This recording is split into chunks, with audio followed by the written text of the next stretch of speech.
Hey guys, welcome back to another tutorial. Today we're going to do some facing. So over the weekend I picked up a piece of wood from the craft store, and this is, I'm not even sure what type of wood it is. I'm thinking it's a soft piece of wood, maybe it's maple, I'm not sure, but the thing is that it's a little bit too big to mill on the Othermill desktop CNC, but it is thick enough. It's within the bounds of the thickness so that I can actually mill it on the Othermill.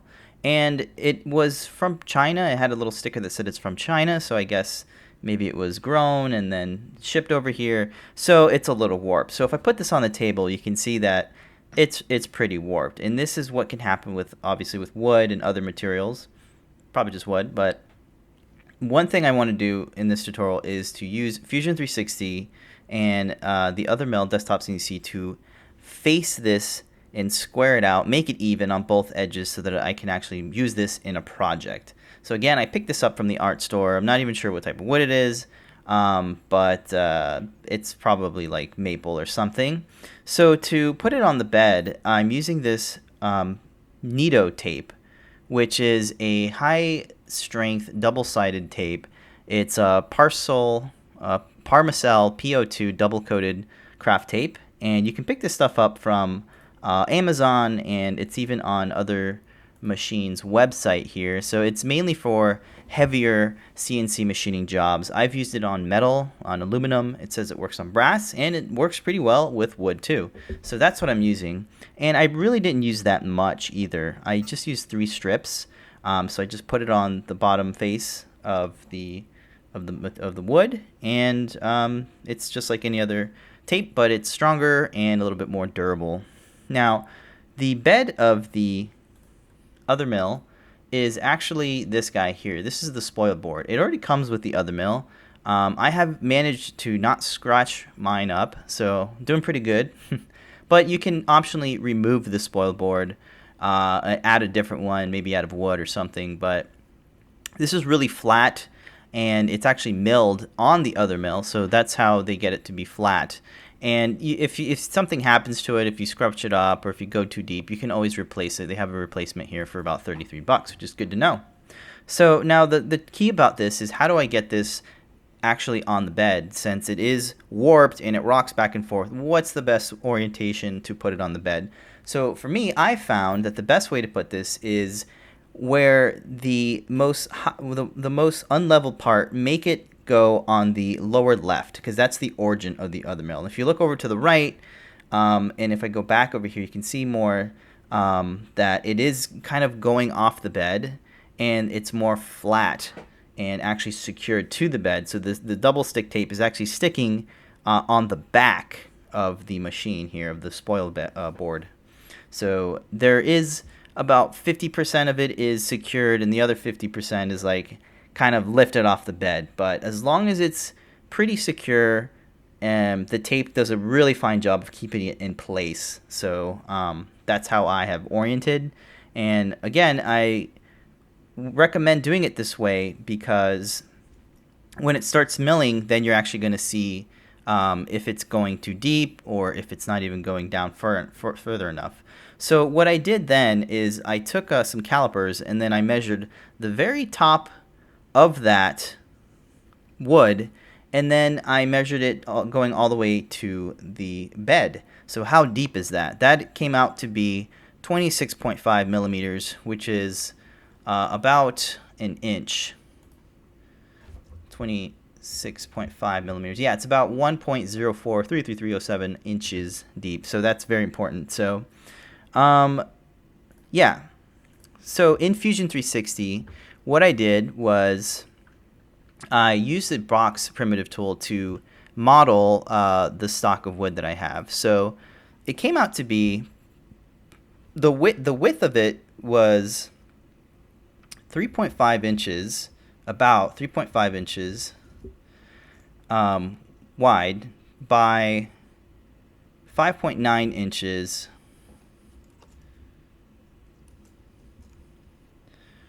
Man, Fusion loves to mess up like that. I'm not sure why. I put a number and it's like, no. If this happens to you, if you guys know how to fix that, please let me know. I'm just going to go ahead and click and then change it here So again, the length was 5.9 inches. So almost 6 inches wide. And then this guy here is 26.5 millimeters. So again, I want to say that I measured the top here, which was the top of the wood material, our stock, and to the bottom here was the very top surface of the spoiler board. So that ended up being 26.5 millimeters, which is 1.04 inches. So that's about what I have here. Really, really easy to set this up. So the next thing I want to do is I want to create some cam tools to face this out. But actually, before that, let's go ahead and make a new box. I'll just pick the bottom here. And this is going to be my desired width and length and height. So I want it to be 4 inches by 3.5 inches. That's actually how big I want it to be. And then the height is actually going to be the same, so 26.5. And I'll change the operation to new body. So I'll hit OK. So now you can see I have two different bodies here. The actual body number 1 is our actual, or body 3, whatever, is our actual stock, and then this body 4 is what we want it to be. So that's the two pieces I have. So now we can start machining. So I'm going to go to our cam tools, and I'm going to do a setup here. And for the model, I'm going to deselect the little X there, so I deselected 2, and I'm just going to pick this guy here, body number 4. That's what I want the model to be, our stock. So I'm going to go over to the stock tab, and I'm going to go over here where it says top offsets. I'm going to put 0. And actually instead, see where it says mode here? I'm going to change that and make that fixed size. No, not fixed size. From solid. And then I'll pick body 4. So now my stock, I'm telling the setup that I want this model to actually be the stock. So that's what it's going to be.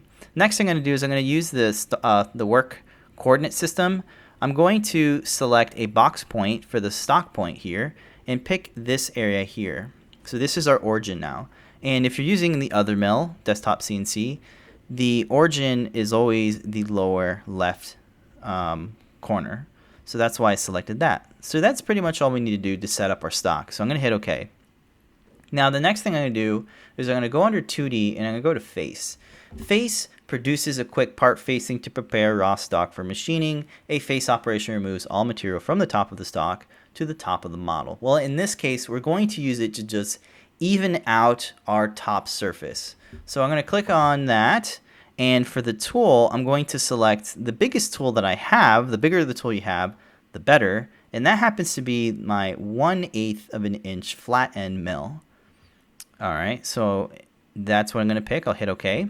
And now I can start using the feed speed settings. So in Othermill's website, there are a lot of different types of wood, but since this is a soft piece of wood, I'm going to go with the birch plywood setting. So if we look over here, the cutting rate is suggested at 1500 millimeters a minute with a plunge rate of 381 and your spindle speed at 16,400. So I'll go ahead and type that in.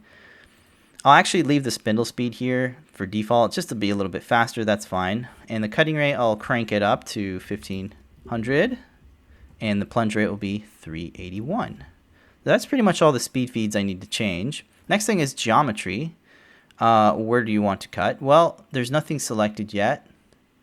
So I'm going to select, so let me hide body 4 for a second, or body 3. And I'm going to select this guy here. So that's what's selected. That's the top of the area. That's what we're going to mill out. And then this is where heights is, right? So for heights, this is where I'm telling the operation how deep do I want to go. So you can see here, bottom height from model top, I want an offset to be -3 millimeters. So you can see that blue thing, the top here that's labeled blue, and has now changed. It's now going deeper. It's going 3 millimeters deep down. So that's actually how much material I want to remove from the top surface of our uneven wood. So I'll hit or actually the next thing I'll do is go to the passes. I want to do multiple depths.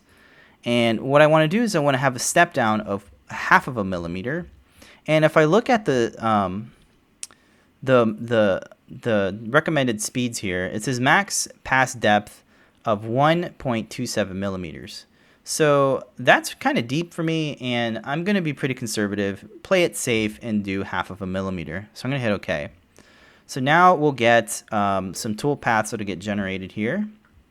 And you can see what it's doing. So if I go to the Simulate tab, click on that, I'll turn on stock, and then I can hit the play button here and see what it's going to start doing. And I'll hide my body over here so I can just see what it's going to do. So it's cutting very straight lines going left and right, and it is cutting away 1/2 of a millimeter, and it's going to do that until it reaches an offset of 3 millimeters. Now that's arbitrary. It's however you want to do it. Maybe you want 1/2 of that or more. It's all depending on how you want to do it. So that looks good. No tool collisions or anything. This whole bottom area, if it's all green, then you're pretty much good. You should be able to mill that out. So how did that turn out? Well, let's take a look here and see what we got. So it started just like it did in the simulator, in the Cam Tool simulator. So it gradually goes, and you'll notice that it only goes it only goes on the length. It only goes to 4 inches, not the full 6 inches, and that's because the Othermill can't go further than 5.5 inches. So although the 6-inch piece of wood can fit inside the machine, it doesn't mean that the tool head can actually go that far. So that's why I've limited it here, and I just want to have it be 4 inches instead of 5.5 inches, which is the max that you can do. So you know, it depends on how big you want this thing to be. So I could have went a little bit longer, but I opted in for just doing 4 inches long. So it'll keep doing that, and if you look, once it gets to the back, you'll see that it's actually not milling anything yet because it's so unlevel that the top is higher than the back, or the front is higher than the back. So that's why I'm stepping it down incrementally, 1/2 of a millimeter, until it reaches -3 millimeters. So eventually, when it steps down enough, it'll get to the back and actually start carving that out as soon as it levels everything out. So at this point, about 5 minutes into the job, everything is nice and level, and it's continuing to keep going down. So that's pretty good. All right. So the next thing so that finishes it out pretty good. I just keep stepping down more and more, and you'll notice that there's a little chamfer across the top edge of the material, and eventually I actually completely get rid of that. Once I finish with the job, it's all nice and flat. So the next thing I want to do is I want to actually cut this excess area out, because if we look at what we have all this area here. This is going to be, let me go back to the model so I can select things. This will be nice and level, but then this area here will be still untouched, unfaced, and I won't be able to flip this piece of wood over to flatten the bottom edge. So what I need to do is I need to cut a line right here to be able to cut this excess out. So to do that, back in Tools, I'm going to create a new process called Contour, so 2D Contour. That basically just makes a two-dimensional path that cuts across that path, that follows that path. So I'm going to click on that, and I'm going to use the same tool, so 1/8 of an inch, flat end mill, and my speeds and feeds are actually the same here. So I don't have to re-input those in. Fusion does a nice job of remembering them. So the next thing I'm going to do is I'm going to click on Geometry, and then I have Contour Selections. So I'm going to select this bottom here, this one, not that one. I knew that was going to happen. Let's hide Body 3 and select the bottom of Body 4. So that's what we actually want to cut from our full stock. And the next thing I'm going to do is I'm going to go to passes and then enable multiple depths again, and then change this to 1/2 millimeter, so 0.5 millimeters. And that's about all I want to do. So I'll hit OK. So Fusion will show me the toolpaths in blue, and in blue lines here. And you can see that it's just going to keep stepping down until it reaches the bottom of the material that we've defined. And if we simulate it, you'll see the green is all good, but then we start hitting some collisions here. What is this about? So if we press play, you'll see what it's doing. I'm colliding with the material. So you see that the collet, which holds the tool in place, is colliding with the top of our material. And that's really bad. So to alleviate this, all we really have to do is be aware of how we inserted our tool. So at this point, you really want to be aware of how you inserted your tool. Before I started machining, I made sure that when I inserted and fastened the bit to the collet, that it was well longer than 26.5 millimeters. And for whatever reason, this tool isn't that long. But if you look at your tool library and you click on the 1/8 inch flat end mill, it says the total length is 38.1 millimeters, overall length 38.1 millimeters. So not sure why Fusion is not making it as long as it really is. So just be aware that your drill bit, not drill bit, it's a flat end mill bit. Make sure that is longer than the material that you're cutting. So I made sure to do that before I started machining it, because if I were to change it then, I wouldn't be really able to, because there's nowhere to probe. I'm going beyond the bed, so I really can't probe it again. So yeah, just be sure that's set up properly. So let me go ahead and show you what it looks like. So I started running this, and you see that it is starting to cut through my contour, and it just barely grazes, the tool just barely grazes the front edge, but it does cut the left edge because I didn't really have it perfectly square with the left side of the bed. But that's fine. I'm making a really clean edge now, so that's really good. And then the back is also a little bit bigger. I think I look over here. So you can see here I'm cutting a bit more, and it's getting longer and longer. I made sure to every minute or so look at the milling and make sure that everything is going okay, that nothing is colliding, because you always want to keep your eye on it. So in this next clip, you can see the back here. The back is a little bit more off of the bed, so I am cutting that. So that back is being squared and cut flush. So that's pretty good. So this milling job took about 14 minutes, and it's again stepping down by 1/2 millimeter each time it goes around the contour. So the collet keeps getting closer and closer to the top surface of the wood. So at some point like this, it's getting kind of scary because it's just barely touching the top of the material. So at this point, I believe I cut. This is the moment of where it's like, oh my god, is it too tight? So it's there at that point. I'm like, okay, I should probably cut it, because I don't know how deep it's gonna go. I know how deep it's gonna go, but I don't want to hit that spoiled board. So I think I cut it around right here.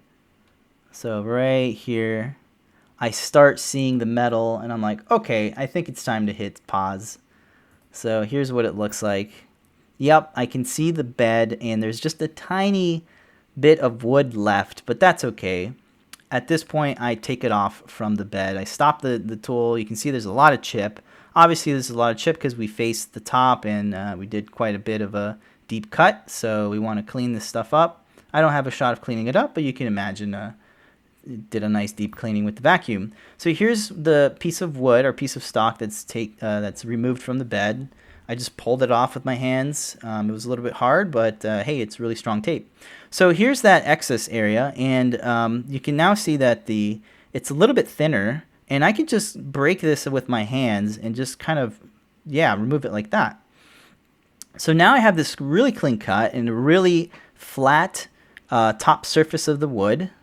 So I can discard that, and now I can add tape to the area that we just faced, and now I can mount that because it's really, really flat. Now it's not rocking anywhere, but that edge there is still uneven, the bottom side.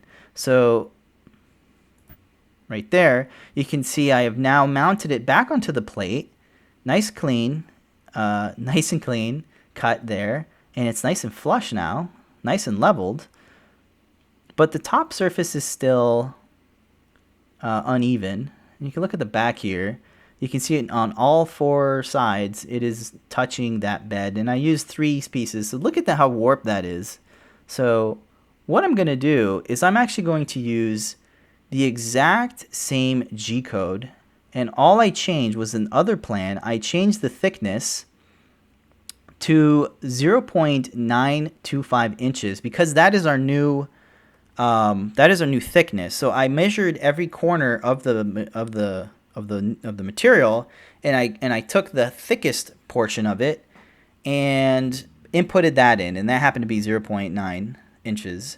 So I'm using the exact same G code. I didn't have to go in Fusion and redo it, but you could do that depending on your G code interpreter. But in this case, the Othermill has a really good interpreter, because it's able to dynamically adjust our G-code by just changing the thickness of our material that we have set up. So let's take a look here. I'm milling it now, and the top is starting to mill, and you'll see in the back there, it's doing the exact same thing that it did in the top. It doesn't really reach that back until I start stepping down deep enough. So at some point, it does start...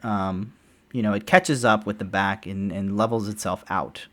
So you can see here the top is just milling away again at 1/2 millimeter, and it's removing any excess chip that was there from cutting it.